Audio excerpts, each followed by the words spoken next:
because humanity isn't rational, and somehow I don't think that I'm going to persuade many people to be rational. For instance, right now, once again, they're talking about there being a wave of mysticism that's taking over in the United States. More and more people are interested in astrology, in the new way, the new something, or new age, I guess they call it, and various assorted nonsenses of that sort. And I don't think there's a new recrudescence of that sort of thing. I think it's always there. I think that people have never stopped believing in anything that has no germ of sense to it. Then why do you want to mislead us? If we are so totally irrational, and always have been, why do you want to teach with rationality, the rational solution of problems, as the basis of what you do right? For two reasons. In the first place, I have to live with myself. I feel that since I do appreciate rationality, I do believe I have a kind of ability to be a skeptic, to insist on evidence, to want things to make sense. I have the duty to say so, just as some people feel that they have the call to spread God's word. I believe that if there's such a thing as God's word, it's rationality, and I have the call to spread it. And secondly, even though I don't think I'll convert the world to rationality, I may influence an occasional person here and there. And every small addition to the sum total of rationality is precious. And I would like to be responsible for as many drops as we can possibly add to that small pond. Well, let's enlarge the pond. Tell me what the motivation would be for someone to embrace the rational ethic that you relate to. Well, for one thing, you understand the universe better. To believe in nonsense is really to limit yourself terribly, to live in fear of all sorts of things that don't exist. Imagine, if you will, how it must have been in the old days when you believed in ogres and devils and all kinds of monsters and evil fairies. I mean, the whole world was filled with intelligences superior to your own that were malicious and evil, and you lived in terror. Now, heaven only knows that there are evils in the world and there are dangers, but you might as well concentrate on those that really exist and not create them for yourself and try to live surrounded by these imaginary menaces. But even you say, heaven only knows.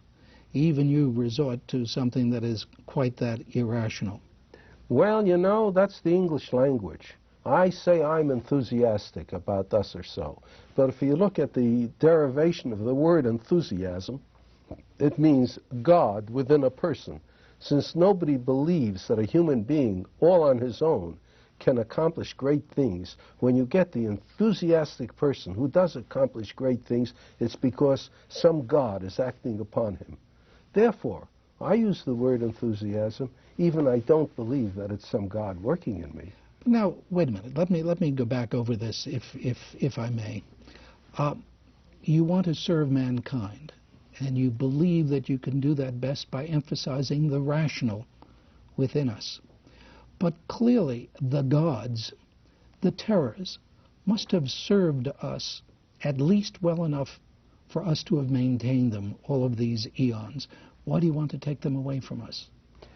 They served us because we knew so little about the world. We live in uncertainty. We know that at any time disaster might strike. We cannot foresee the future. It is very uncomfortable to live under such conditions. People make up ways of controlling the future. They dream about fairy godmothers who give them gifts. They go and ask questions of fortune tellers of all kinds to give them a hint as to what may be in store for them and how they may best persuade fate to deal kindly with them. Or if they're religious, they'll pray to God. Something like that. It gives them a feeling of security. Now, there's no use having false security if there's nothing else available. That's what people go for. But now, if, for instance, a person insists on some sort of mumbo-jumbo instead of, let us say, taking advantage of modern medicine, then, you know, he's virtually committing suicide.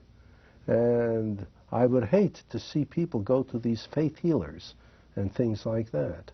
Then how do you explain, to what do you attribute what you yourself describe as a renaissance, in a sense, of mysticism, if you will, of the non-rational, here at the end of more than a century of rationalism, of scientificism? Well, for one thing, it's easier. To be irrational gives you certain answers. Anyone would rather go to somebody who'll say 2 + 2 = 5, and there's no mistake about it, than to go to someone who says, well, modern scientific research says that 2 + 2 is usually 4, but we can't always be certain, of course. They'll go for the certainty, even if it's wrong. It depends on what you promise. Why do people go out and buy fake oil stock of all kinds? Con men always get rich. They sell people all kinds of ridiculous things. They play all kinds of games which just take money away. Why? Because in each case they promise that the person will make a lot of money. And the eagerness to get rich easy, the get-rich-quick schemes that people fall for, and what they lose money over. Well, this is a kind of a get-rich-quick scheme of the mind. These are con men of the spirit, if you will. They're selling you something, a false security that sounds good, knowledge of the future that doesn't really exist, assurance that you'll be safe when you're not really safe, and you give them all the money you can in return for it. Same thing like betting which pea is under which shell. You say same thing as the old con man's device, and yet obviously there must be some subjective satisfaction here, some subjective satisfaction given by the claim to irrationality, and some fear as to those who have mastered reason. After all, this is again the century of science. Perhaps as we look to see what science has done, what it has brought us, it would seem to us that greater safety, greater security, reasonably can be assumed to reside in the mystical. Well, it sounds good when you say that, because you think of chemical pollution and nuclear weapons and all the things that modern science has brought through its misuse, largely by politicians and businessmen and so on.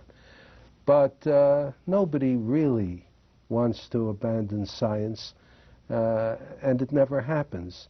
For instance, you want to go back to the good old days when you could just be mystical, when if you did happen to get appendicitis, you died in agony because there was nothing anyone could do for you. If you did have to go to the hospital, these were butcher shops of sheer torture because there's no anesthesia. There are a million things that people won't abandon. People complain all the time about modern life, about what has science done for us. Try to take away their automobiles and television sets. They won't give it up. So that while it's fashionable to say that it is better to do as the older generations did, no one really wants to do it. You show me a person who longs for the simple life, and I'll show you someone who's living in a penthouse in Manhattan. Well, those people you were referring to before, those who are embracing a kind of mysticism, most of them don't live in penthouses in Manhattan.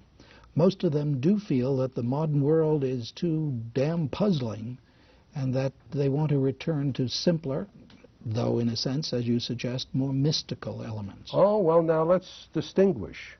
Let's distinguish. There are people who live, shall we say, simple lives, who are not sophisticated, who are not extremely educated, who are clinging to the faiths of their fathers. That's one thing. That's one thing. They get a lot of satisfaction out of it. But there are also people of the Shirley MacLaine type who've got everything they want and who still fool around with mysticism. Not because they want a simple life, but simply because they want some kind of security that they can't find, some assurance that something they haven't got, they can get on the cheap. For instance, you believe you've lived in the past, that there's a transmigration of souls, that perhaps you won't really die, you'll have another life someday. I mean, there are a million things that constitute a denial that death exists. But isn't science fiction itself such a function of imagination, such a function of futurism, that in its own way it does the same thing? It depends. As in everything else, there is good and bad. There is good science fiction and there is bad science fiction. Good science fiction tries to invent a society which is different from our own, distinctly different, but which holds lessons for our own. In other words, you suppose that you've got a society in which space travel is common, let us say. What problems arise? What special difficulties do people who are engaged in space travel, what are they facing, etc., etc.? Now, this is no promise to you that life will be easy. As a matter of fact, I think that most science fiction stories tend to be on the grim side, that unfavorable futures make for better stories than favorable ones. And a friend of mine says that science fiction writers are scouts sent out by mankind to survey the future and to come back and say, that way lie quicksands. This looks pretty good if we can get over a hill, and so on. We don't predict, not deliberately. Sometimes we hit on something that actually comes to pass. I've done that myself, but that's largely accidental. The main thing we do is just see if we can illuminate the human condition under a particular system of thinking. That is, suppose we lived in a society other than our own. Now, it's just another version of literature, in other words. Good literature, all of it, is supposed to illuminate the human condition. But it's interesting that you say so much of science fiction is negative, in a sense, is grim. I think you used the word grim. I'm thinking, too, of the negative utopias. I think many of us used to think that books about the future, writings about the future, were always very positive.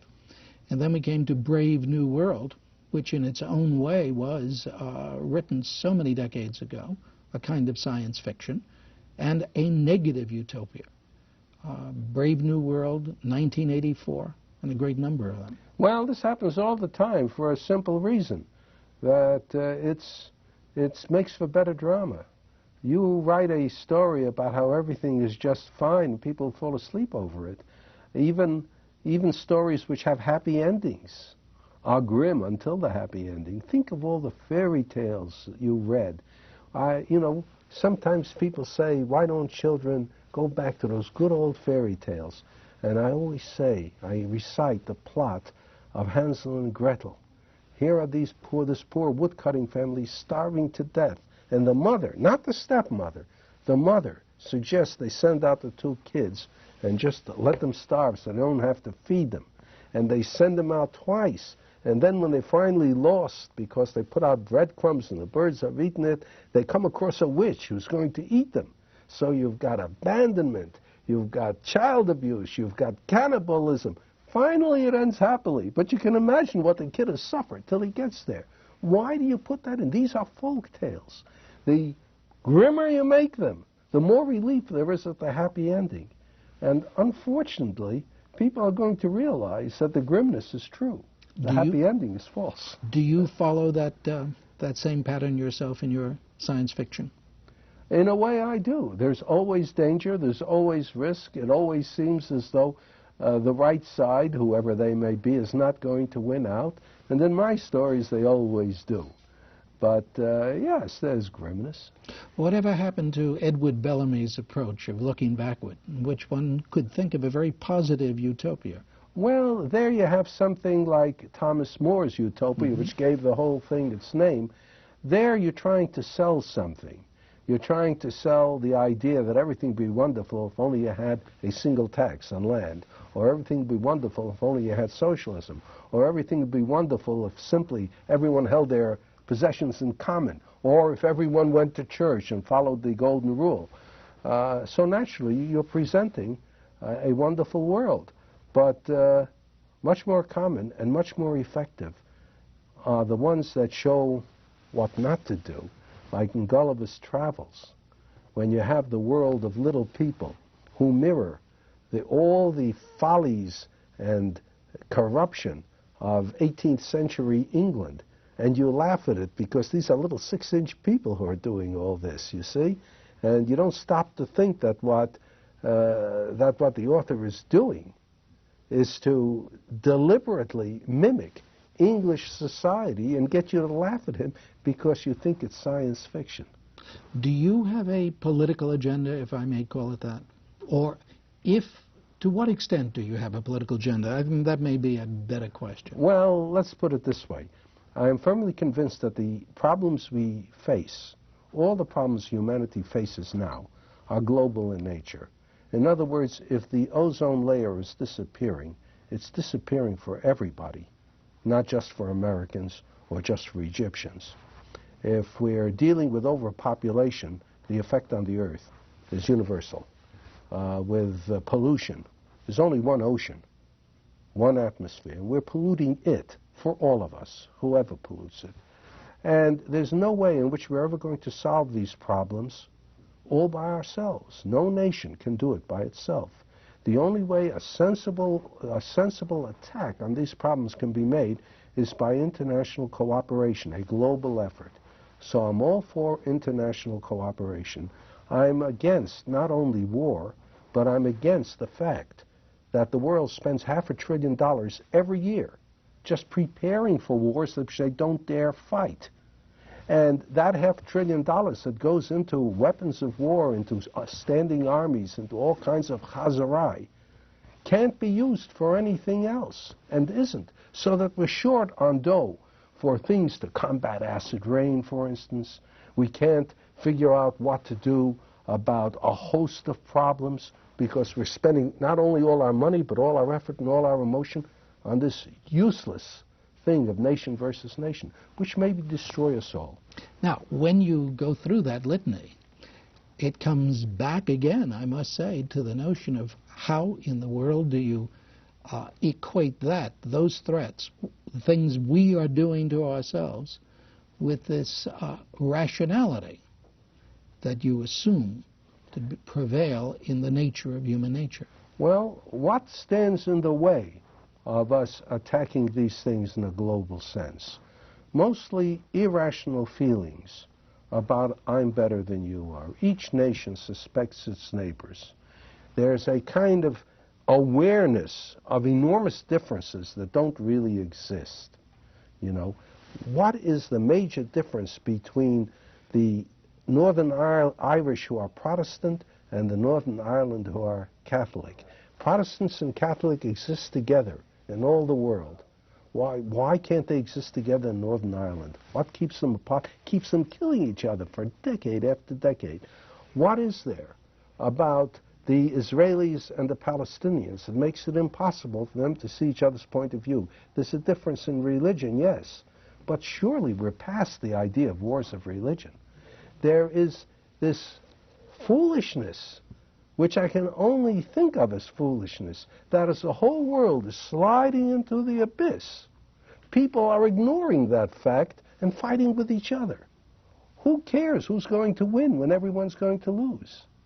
So that we have irrationality keeping us from really attempting to tackle the problems. You know, as I listen to you, and listen very carefully, I can't help but think of another novelist, another novel. Can't think of that segment in The Brothers of the Grand Inquisitor and the accusation made to the Christ figure that he demanded too much of us, worked on the assumption that we human beings were capable of eschewing miracles, eschewing the search for bread, etc.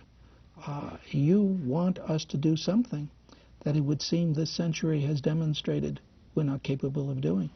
We can do it if we really want to, because we have done it in the past and we are in the process of doing it.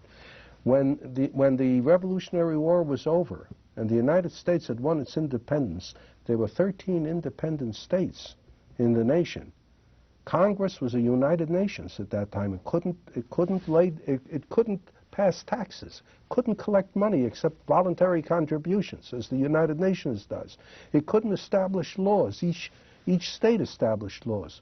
The nation would certainly have fallen apart into quarreling segments and been destroyed, except that we had the Constitutional Convention in which the states gave up their sovereign power and formed a federal union, which was to have the sovereign power. And it continued, and 80 years later, over the issue of slavery, some states were sorry they'd given up their sovereign power and tried to take it back.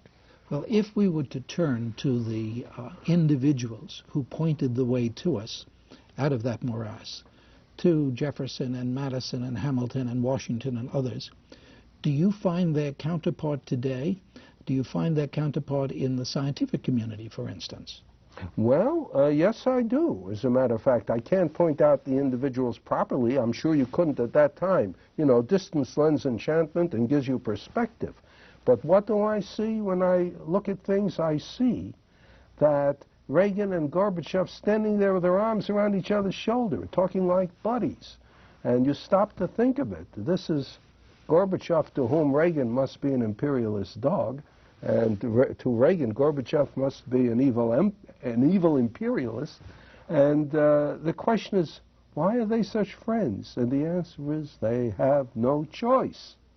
And I think throughout, all through the world today, you see cooperation because people have no choice. You see, right now there's going to be an economic summit. Every year the 7 industrial nations meet at an economic summit. What they accomplish, I don't know, but there's the feeling they have to get together and talk. We cooperate with questions of the oceans. We cooperate on weather. It's amazing how much the United States and the Soviet Union, how much information they pass each other on space for their own good.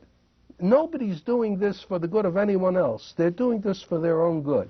And this is going to increase.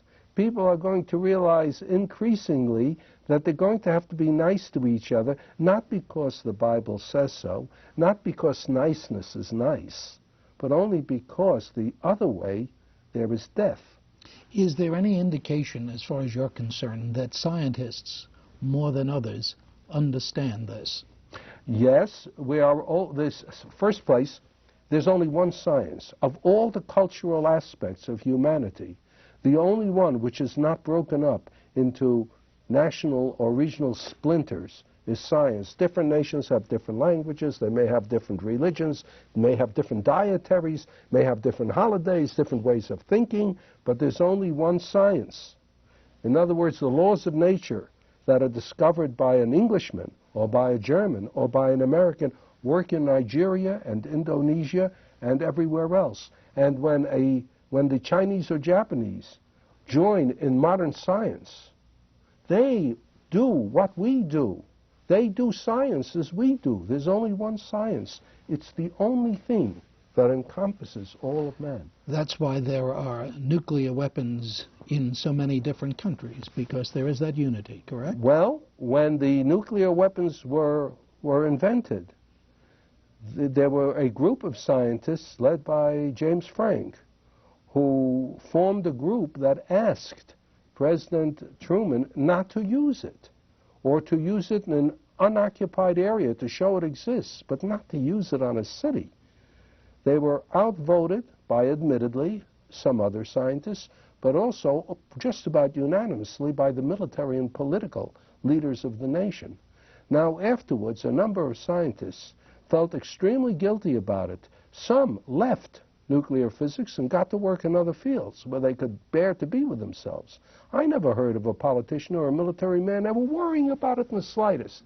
So while scientists aren't perfect by any means, I really and seriously believe they are closer to reality and rationality than others are. And it seems to me that that's a perfect place for us to end our program, and for me to thank you, Isaac Asimov, for joining me today with this, essentially ending on this note of optimism. Thank you so much. You're welcome. Compartilhe esse vídeo com seus amigos e deixe seu comentário abaixo. Continue explorando o cosmos e nunca perca a curiosidade. Ah, e não deixe de se inscrever no canal.